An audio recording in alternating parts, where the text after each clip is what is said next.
Islam my deen, Allah my Lord, His word Quran, Muhammad Prophet, praise be upon him. I'm a Muslim for all of time. As I grew up, walking in this great big world, I gazed in awe at the wonders of Allah. And as I learned the cruel lessons of life, Islam shone through as my guiding light. Assalamu alaikum and welcome to another exciting edition of our new program titled Good Answer. I'm your host Malik, and I'm very honored and pleased, and it's my pleasure to host the Imam of America, the founder of Guide STV. He doesn't need any more introduction than that because you already know who he is. Of course, I'm talking about Sheikh Yusuf Estes. Assalamu alaikum, Malik. Wa alaikum salam, Sheikh, and I really mean it's an honor to be here with you today. It's an honor to be with you. Thank you, Sheikh. And of course, we have these handsome young men, mashallah, in the studio audience. Assalamu alaikum, you guys. All right. Thank you guys for joining us. We have some good questions. We hit the streets of London, and these guys have some good questions for us. I hope you guys have some good comments and some good answers as well, inshallah. Sheikh Yusuf, as I said, we hit the streets of London, and we got some questions from non-Muslims and Muslims alike.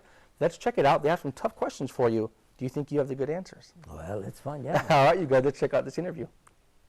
Anil, I'm from Nepal actually. It's been like 2 years studying in UK. And about Muslims, I want to ask is, why did the women from the Muslim community put on burqas? All right, Sheikh, I didn't actually catch, he said... Burqa. He's asking, why does a woman have to wear burqa? Okay, in Islam. Should we get the comment from the studio audience before we get the answer from the Sheikh? Anybody have something for us over here? Yeah, I got a question. Go ahead, brother. Assalamu alaikum, my name's Tayyib. Alaikum salam, brother. That's a good question. Inshallah, we're waiting for the Sheikh to give us a nice answer. What do you think, Sheikh? Why?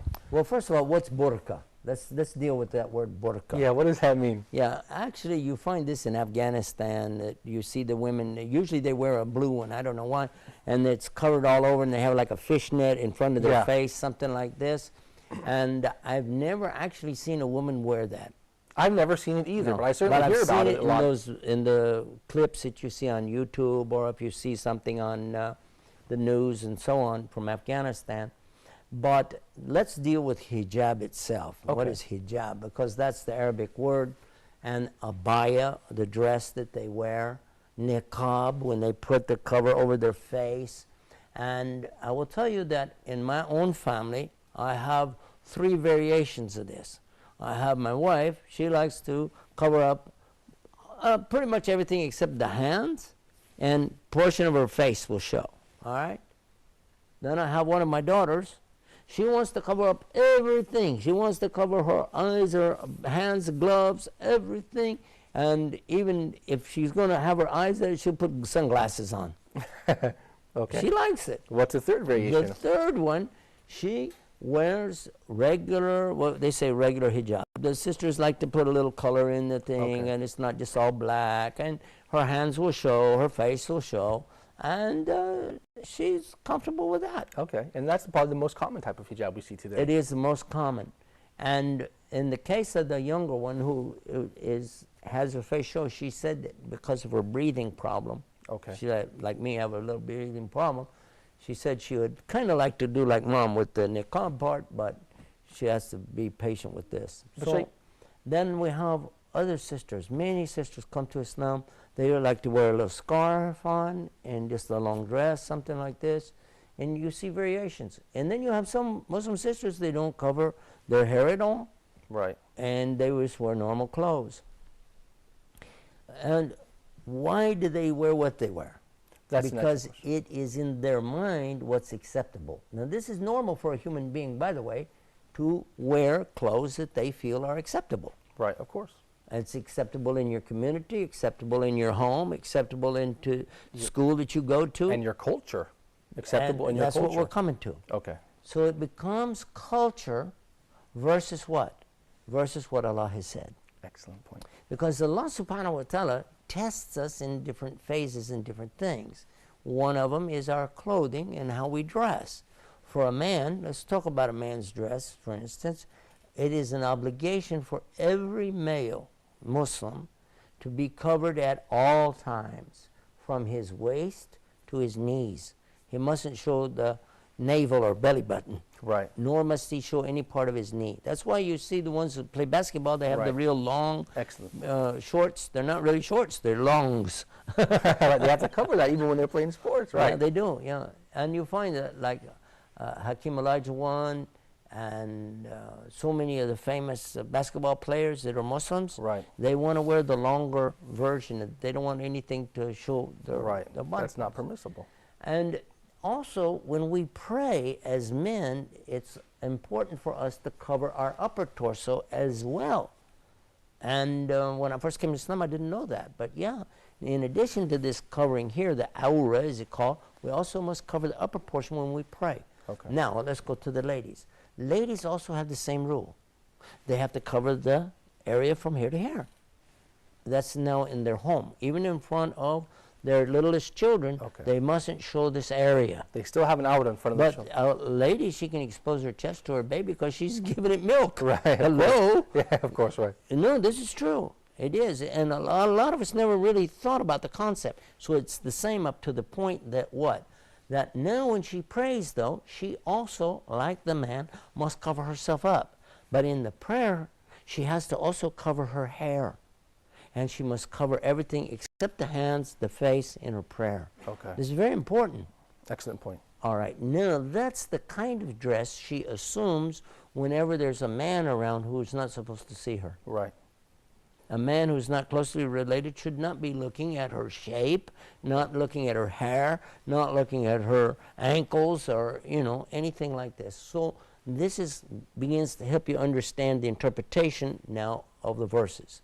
Now, I did hear a question that came, somebody sent it to us, and they were asking like this. They said, well, even though it's not in the Quran, so why do these women wear this thing called hijab? And I have to stop them, and I say, hold on, guys, you can't ask a question like that. Because it is in the Quran. Okay. You're assuming something that's not true. Okay. So this brings us back to something else we've talked about in previous episodes. When we're going to answer a question, we've got to remember who's asking and why they're asking. Because we should respond back to anybody. I don't care what the question. We should respond back and say, thank you for asking me about my religion. It gives us a platform to speak. It also shows the decency of a human being to another human being. Second of all, I should mention that we have the truth in Islam. We know what Islam teaches. And then we have the proof to back it up. This is the source where I got it from. This is the Quran, and this is what I'm about to do right now to show you from the Quran. But before I do, I want to ask you, when you hear the answer to this question, if you like it, you see it as a benefit, are you in a position then to move to something better for yourself? Okay? And along the way, we'll find questions like this that have a mistake. It is in the Quran, so let's check the Quran. A'udhu billahi min shaitanir rajim. And Allah says, it's in chapter 24, verse 31, and tell the believing women. Stop. Why did I say and? Because it says wa. So that means you must go to the verse before it, otherwise you're reading it out of context. Before that it says, tell the believing men to reduce the amount of their vision. It does not say look down. A lot of Muslims think it says say lower the gaze, but that's not what it says. Lower the amount, like you lower the volume on the radio, or raise the volume on the radio. You see? Right. So it is lowering that. It means you're allowed to look in the direction of the lady and observe, okay, this lady, she's talking to me, and occasionally you can glance over, give it, but don't be like, okay, hot mama here. No, it doesn't work. Okay, that doesn't work. I'll take your advice. No. What we're saying is that in the Quran, Allah has told the men, first of all, to lower their gaze, guard their private parts, okay? And this is better for them, and this is what Allah is instructing them. And, now go to the next verse, and tell the believing women to reduce their vision, lower their gaze, guard their private parts, and draw their khimar down over juyubihinna. So it didn't give the man this direction to cover himself up. But the man is the pushy one in this subject here. Okay. He's been told by Allah already, warned.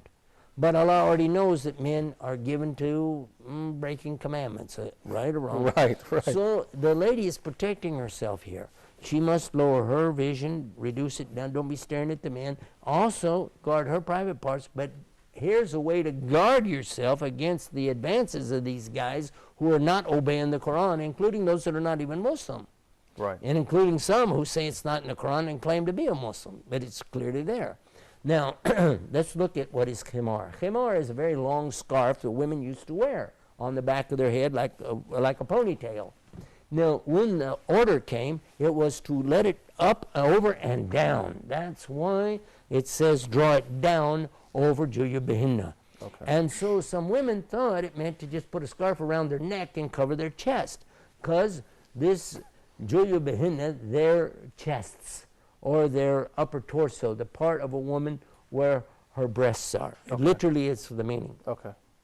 But if you draw it from top to bottom, you see how that some got the idea to cover the Your faces. face, right, I see. Now you see where it came from. Right. But in Sahih Bukhari, now we'll go to the Hadith, in volume 6, English translation, chapter 220, Hadith number 282, it says that Aisha radiallahu anhu, she made dua, she prayed, supplicated for these women who were from Mecca, who had transferred up to Medina. Okay. They live now in Medina, and that's when the verse came, when they lived in Medina. Okay. All right? So she called them muhajirin. Right. These are Immigrants. muhajirs. Right. They made hijrah. Right. Immigrants.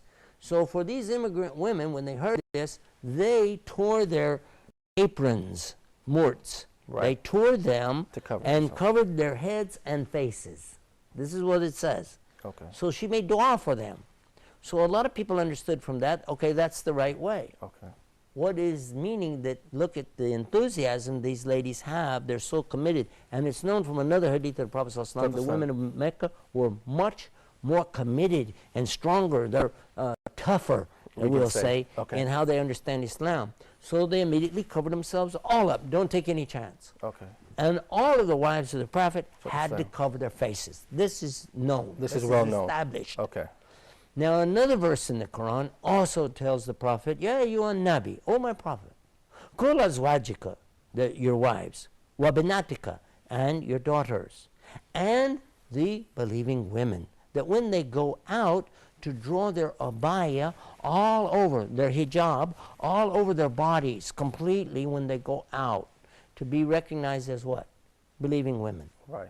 Now, in the other verse I mentioned before, it also went on to say not to show off their adornments, not to show any attractions, not to stamp their feet, etc., etc. But we understand from all of this that it is in the Quran, and how women interpret it, that's going to be up to them and their understanding. But at least we know where is the foundation for this. Excellent. That's a good answer for a good question. But before we go to a short break, I just want to ask you this.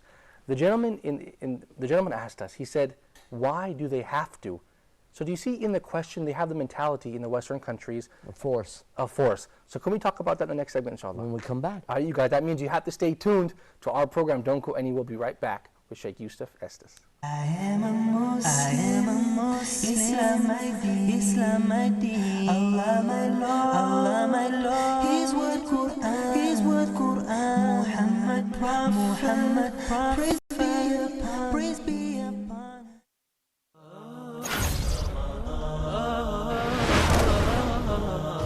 If you're still in Mecca or close by to Mecca, then you have to know that you are still in the state of Ihram. Euthanasia is permissible with animals but not with human beings. If an animal is suffering, killing an animal for a legitimate reason is permissible. The easiest thing in Islam is the most things that we need. So whenever there is a need, a great need among the people, Islam makes it easy. Looking at these two evidences, we know that as long as the person is not answering the call of nature, he's not in the toilet, he may remember Allah at all times.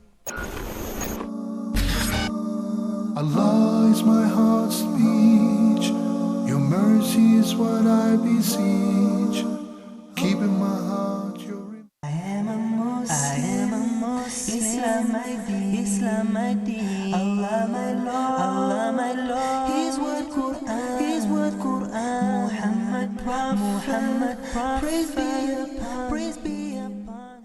Assalamu alaikum and welcome back to your favorite program, Good Answer. I'm here with Sheikh Yusuf Estes, the Imam of America, the founder of Guide Us TV. And Sheikh, thank you for staying with us. Alaikum salam. In the previous segment, we were talking about that gentleman who he said immediately, he said, why are women forced to wear this hijab? And we are both in the United States, and we know Americans in particular, they're really hung up on this. They ask me a lot too. They're always hung up on this. Why do women have to wear hijab? Why do they have to cover themselves? Why? What about freedom? What can we say about this? It's a good question. I think we should include our studio audience on this one. Those guys? Okay, we'll include them this time. On this, on this token. Go ahead, brother, in the front row. Assalamu alaikum. Alaikum salam, brother. My name is Ayman, and Malik just said a very good comment. Why do people think that women are forced to wear the hijab?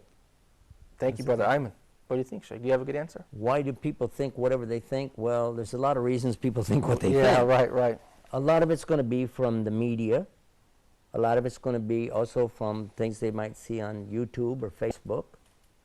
Could be some things in emails. It might even be, listen to this, actual contact with Muslims themselves.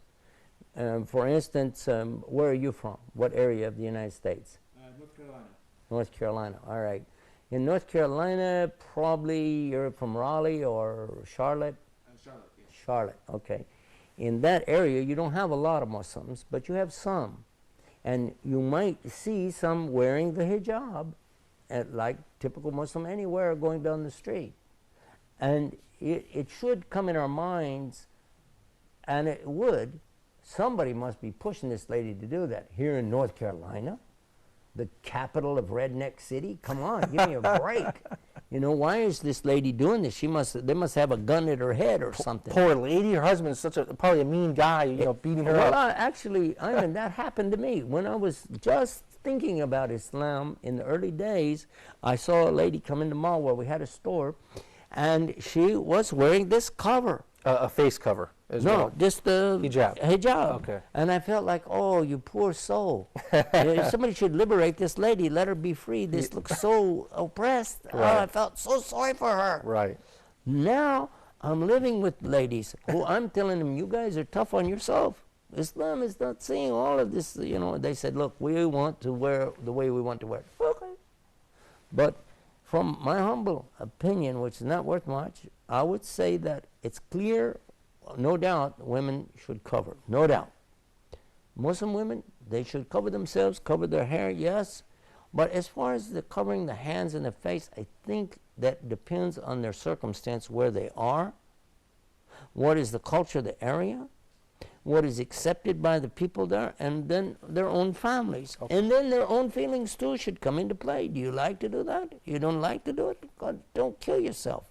Don't put Islam, like choking yourself to death. Don't make it so difficult for yourself. But what's the controversy? What does it matter if we come from a society that claims to be free? If this woman wants to wear a bikini, no problem. If she wants to wear a headscarf, what's the problem? I don't understand. Why the controversy around the hijab? Because of oppression. I think that our brother Ayman hit it right on the head, because they're afraid these women are being oppressed. And if this is the case, then somebody should say something. If it's the case, then for sure somebody should say something. Who's going to defend these ladies? Because in the opinion of the non-Muslim, these Muslim guys, they're tough, they're hard, they're doing these bad things, these poor ladies, blah, blah, blah, because they don't know. But many times we've interviewed the sisters and asked them, why do you wear this? And they never said, because my father forced me, because my husband forced me, something like that. But there could be cases where that happens. And if it is the case, especially like maybe somebody in North Carolina forcing his wife, maybe he married a Christian girl, but he's making her dress like a Muslim girl because he wants to think he's back home. Right, something like that, where he actually is forcing her. Yeah, in this case, he's a jerk. Yeah. Sheikh Yusuf, would you believe my wife told me she had heard her friends tell her, I actually feel free when I wear my hijab because I don't feel the pressures of Western society making me be pretty, making me show off. I feel comfortable. I actually feel free by wearing my hijab. What can we say about that? Last night we saw some sisters, and I asked one sheikh who was with us, and I said, look, she's wearing a head cover, the proper head cover. Okay. But she's wearing makeup, and she's wearing blue jeans, tight blue jeans. I said, Sheikh, what do you say? He said, she's wearing the hijab out of convenience. I said, what do you mean? He said, it's called convenience hijab. I said, what's that? He said, it means she doesn't have to do her hair. She just go and get them. And this is the only reason. Well, I don't know, exactly why people do what they do, but it is clear in Islam that the woman should not show off her body. That's the main thing. And hair is an attraction as well. She should take care of this subject. If she chooses not to obey Allah on this, she is the one who is going to have to answer for it on the Day of Judgment. But it is not for me to rule her out of Islam, say, oh, she's not a good Muslim. No, I will say that she's not following what we understand. But I still, we had, in this building where we are today, I saw two girls. They got in the elevator with us, and they were very polite. They said salam and everything. And when they got out, I said salam alaikum. I made dua for them. Neither one of them had on the headscarf. But I still speak to them, everything, because when, I don't know what's the reason. Of course, I feel the same way. They are still Muslims. We should still respect them. Yeah, of course. Besides, maybe they don't know. You know what happened to me once? This is a strange story. I was traveling and flying into some country, and when I landed, I had to change planes. Something happened with the luggage business, and I had to talk with some of the people. One of the key people at the ticket agent thing was a lady, and she had no hijab. Okay, but she's speaking Arabic and everything. And I was working with my luggage, doing some stuff, and she said, what do you think about me? And I said, what? It's the middle of the night, lady. I'm trying to change my luggage out here, and I'm looking at it, and she's a young lady, and she's saying, what do you think about me? I'm thinking, what kind of question is this? What kind of question is this, lady? Here? And she said, what do you think about me? I said, what do you mean? She said, I'm not wearing hijab. I said, I recognize that immediately. What's your point? Right. She said, no, what do you think about me because I'm not wearing hijab? I said, it looks to me like you're not wearing hijab. Right. She said, do you think I'm still a Muslim? I said, you know better than me. And Allah knows better than all of us. Allah Alam. She said, well, I should be wearing hijab. I said, okay, that's your idea. Right. She said, I really do. I need to start. You convinced me. I'm going to wear hijab. You didn't say anything. Well, she did. Maybe because she recognized me, I don't know, and she wants to have somebody like me say to her, you need to wear hijab. Yes, I need to. I'm going to start doing it right now. But I didn't. I just went, okay. That's what she expected to hear from someone with a beard. She said, oh, she expected that. Yeah. Right. Yeah. That beard makes people think immediately, oh, this guy's like, Yeah, of course. Yeah, tough. no doubt about it. But the hijab is a very sensitive subject. Of course, we know that the women do it not out of force, but they do it in order to please their Lord, not in order to please. They're not. It should be. It should be. But many times, you might think, oh, some women are just doing it to please their husbands, their fathers, their brothers, and so on. The most common question I get in email, believe me, is the sister saying, they won't let me wear it. Most common question, they will say, they won't let me wear it. I want to wear hijab. My father won't let me. My mom won't let me. I want to wear it to school. I want to wear it to the university. I want to wear it to work. And they won't let me. What is the reason behind these? Culture. Culture. There's some cases they'll say, well, we're living in a non-Muslim country and we're afraid people will shoot you or something. Right, out of fear.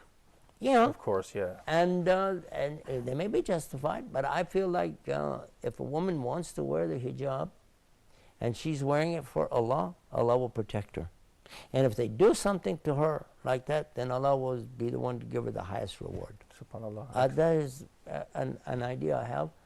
But at the same time, I'm not going to fault the one who is saying, I'm going to take the rukhsah, the concession here, from Allah, which if in these kind of dangerous times, if I have no food, I could eat pork. Right. Right? Right. Okay. And in this case, I'm scared for my life, so I'm not going to wear the hijab. So if she has this idea, who am I to say something? Right. She's accountable to Allah, of course, for her actions. Of course, these times are very difficult, to say the least, and we see different things happening. Let's not make Islam difficult for anybody. And let's sit together and talk and find out what's the way to get closer to Allah. Excellent point. And if a sister is getting closer, let's help her get closer. And if somebody has a notion that they're only doing it for the sake of their relatives or something, let's help them correct that notion. That's one way to look at it. That's another good answer. Thank you, Sheikh Yusuf Estes. What about the studio audience? What's going on over there, you guys? Brother Ayman, Brother Bilal, how are you? Yeah, Brother Bilal, I believe you said you're from the UK, is that right? that's right. So do you see a lot of sisters there wearing hijab or not? Actually, where I'm from, Birmingham, there are a lot of people, there are a lot of women wearing hijab. Do they experience difficulties from the society there? Or Actually, no, they don't. Actually, you know, the hijab, niqab is a source of da'wah. it's a source of dawah, we can say, because people identify them as Muslims. Isn't that right, Sheikh Yusuf? It could be he's got a good point. Did you know that I've had in Texas now, in San Antonio, Texas, check this out, Bilal. In San Antonio, Texas, my wife wearing the niqab, and a sister come up to her and start talking and want to know this and want to know that. It happened when we were in, where were we, in Dallas, I think one time, and a businessman came up and asked my wife, why does he force you to wear that? And we got in a conversation. And I was thinking, my God, you know, how does this open up? And some people became Muslim from this initial meeting and working with them later and learn more about what's Islam. The idea of Islam is not about your clothes. Right. It's about your heart. And when we talk to them, give your heart to the Lord, the only God, on His terms. Don't play around. Don't go through intermediaries. Stay away from all these, you know, pray through this, pray to that. No, just pray to Him. And this is Islam. You'll be surprised how many times they'll say, no, after I enter Islam, I'm ready for anything. No problem with hijab. No problem with niqab even. No problem doing salah. Because the biggest question in the life has already been answered. What's my purpose? Right. And that purpose, of course, is to worship Allah without partners. Sheikh, we have about 1 minute left. Have you experienced sisters say to you, Sheikh, I would like to become Muslim, but I'm not ready to wear hijab? Absolutely. And what was your answer? Many times. That's a good question. Did you have a good answer? I tell them, listen, the first step is you come in Islam and then let Allah and you work it out. Because to make a sin is one subject, but not to enter Islam, then you don't have anything. We could possibly lose them forever over one sin. It's better to be Muslim and make this sin than not be whatever Muslim. the sin is, if you're a Muslim, at least you're a Muslim, you can learn about it, try to repent from it, get help from Allah. Real quickly, the beard. I compare the beard for the man as the hijab for the woman, isn't it? Especially in the Western countries. Maybe because not. We are identified with our beards. Maybe not. Why That's not? true. We identify with it, but maybe in another program we'll get into more details. But I think these are separate subjects. Okay, thank you, Sheikh Yusuf Estes, once again for being with us today. I look forward to seeing you on the next episode, inshallah. And you guys in the studio audience, thank you for your wonderful questions. I look forward to seeing you next time as well. Dear viewers, you guys don't miss another episode of Good Answer. Until next time, Assalamu alaikum rahmatullahi wa barakatuh. I am a Muslim, Islam my deen, Allah my Lord, His word Quran, Muhammad Prophet, praise be upon Him. I'm a Muslim for all of time. Look at me now, family around my deathbed. I know not when Allah will call me home. The life I led, oh what a blessed thing. As death comes to me, these words I will sing. I am a Muslim, Islam my deen, Allah my Lord, His word Quran, Muhammad Prophet, praise be upon